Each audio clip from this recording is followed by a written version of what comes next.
তোলা না দেওয়ায় ভুয়ো সাংবাদিকদের হাতে তৃণমূলের অঞ্চল সভাপতি আক্রান্ত, দাবি পরিবারের গ্রেফতার ৩।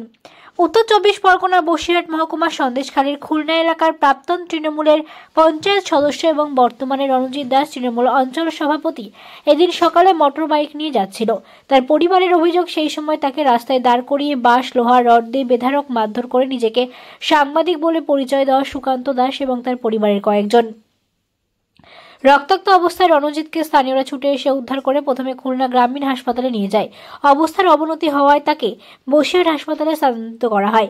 আক্রান্তের পরিবারের অভিযোগ, একটা জমি নিয়ে বেশ কিছুদিন ধরে গন্ডগোল হচ্ছিল। সেই ঘটনাকে কেন্দ্র করে সুকান্ত দাস প্রায় রণজিৎ দাসের কাছ থেকে টাকা পয়সা নিত। কয়েকদিন আগে আক্রান্তের কাছ থেকে ৪ লক্ষ টাকা চায়, আর সেই টাকা দিতে অস্বীকার করায় দিন সকালে রণজিতের উপর সুকান্ত দাস এবং তার পরিবারের কয়েকজন এসে হামলা চালায়।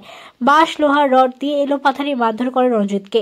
আক্রান্তের পরিবারের অভিযোগের ভিত্তিতে সুকান্ত দাস সহ ৩ জনকে গ্রেফতার করেছে সন্দেশখালী থানার পুলিশ।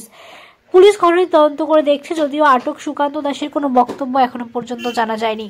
ভুয়া সাংবাদিক সুকান্ত দাস এনার কাছে আজ অনেকবার টাকা নিয়েছে, তো আবার ৫ লাখ টাকার দাবি করে।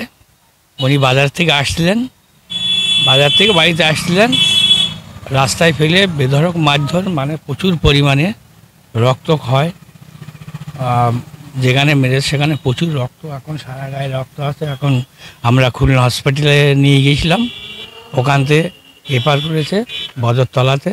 এখন সিডি, হ্যাঁ, মাথা অনেকগুলো সেলাই পড়েছে, তো এখন সিডি স্ক্যানের জন্যই পাঠিয়েছে। এখন হ্যাঁ, আগে অনেকবার টাকা নিয়েছে, আবার পরে উনি ৫ লাখ টাকার দাবি করে।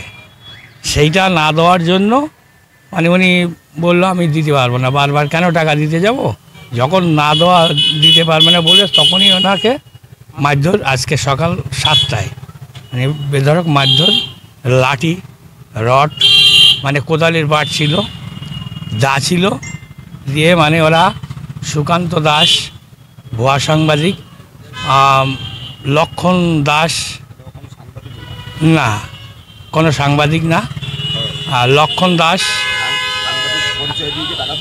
হ্যাঁ, টাকা তুলত।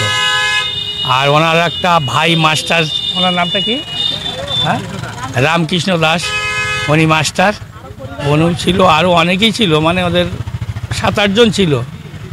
একা পেয়ে রাস্তায় বেধড়ক মার, মানে আপনি দেখেন রক্ত রক্ত।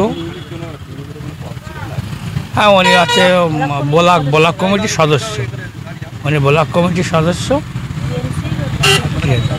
হ্যাঁ, আমরা চাইছি ওই সুকান্ত দাসের কঠোরতম শাস্তি আমরা চাই, ওদের যাতে শাস্তি পায় সেটাই আমরা চাইছি। আমার নাম নিমাই মণ্ডল। রণজিৎ দাস। সুকান্ত দাস ভুয়ো সাংবাদিকের পরিচয়, ওর আসল পরিচয় হচ্ছে ভুয়ো সাংবাদিকের পরিচয়।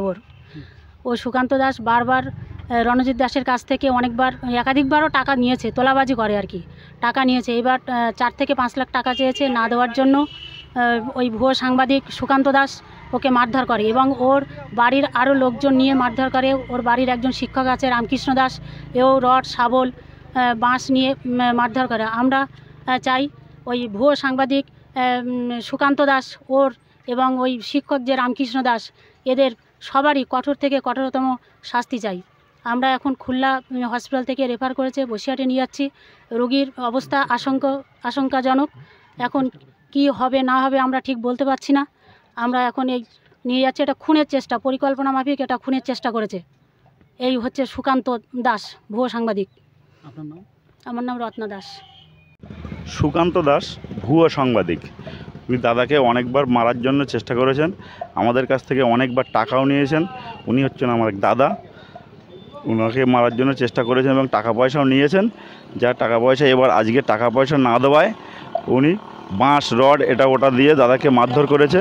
এবং আমরা সেই মুহূর্তে ওখানে জায়গায় পৌঁছে গিয়েছিলাম বলে দাদাকে আজকে বাঁচাতে পেরেছি, তা না হলে হয়তো দাদাকে ওখানে ও ডেট করে দিত। এ হচ্ছে ব্যাপার, এটাই। খুনের চেষ্টাও করেছিল, দাদাকে খুনের চেষ্টাই করেছিল। সুকান্ত দাস, বারবারই বলছি, সুকান্ত দাস একটা ভুয়ো সাংবাদিক। সে বারবারই শুধু লোক থেকে টাকা পয়সা নেওয়ার নেয় এবং টাকা পয়সা না দিলে তাকে মারধর, এবং সেই একই জিনিস আজকের এই দাদার উপরে করেছে, যে টাকা পয়সা না দেওয়ায় দাদাকে মারধর করেছে এবং মার্ডার করার চেষ্টাও করেছিল দাদাকে। আমার নাম বিশ্বজিৎ মৃধা।